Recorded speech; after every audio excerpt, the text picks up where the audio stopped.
You got an offer accepted on your dream home. Now what? You're going to be considered what we call in our market under contract or pending.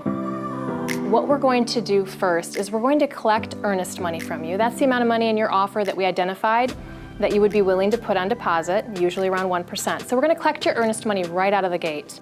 The next thing we're going to do is schedule inspections. So you, in our market, have 10 days, if we've negotiated that in the contract, to do any and all inspections that you'd like to do, just to make sure that you understand exactly what you're getting into.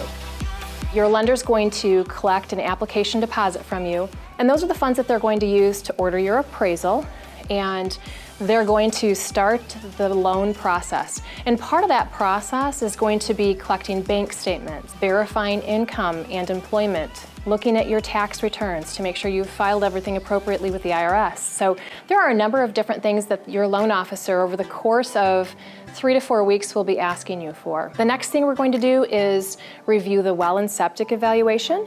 And in our market, that's something that the seller would actually provide for you, just to make sure that those systems, if the property is serviced by a well and septic, are fully functional. Another piece of the process is going to be reviewing title. So we want to make sure that the seller would provide for you an owner's title policy of insurance to make sure that the property you're purchasing is what you expect to be purchasing. So we'll be reviewing the legal description. Once you've gone through the underwriting process and the appraisal has taken place, you're going to get what's called loan approval and then ultimately a clear to close. So it can be quite a lengthy process. Once we hear clear to close, we know that we're in the final stages. We're going to be scheduling your final walkthrough.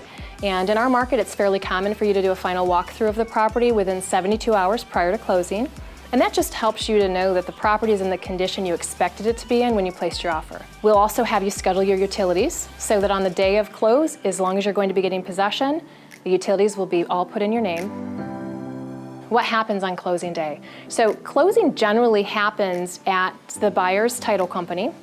And closing will probably take around 60 to 90 minutes just so that you're prepared. You may have an opportunity to actually meet the seller that day. Sometimes you'll sign at the same location, sometimes different locations. If you get possession at closing, you'll walk away from closing with keys to your brand new home. And that's it. You now have your brand new dream home.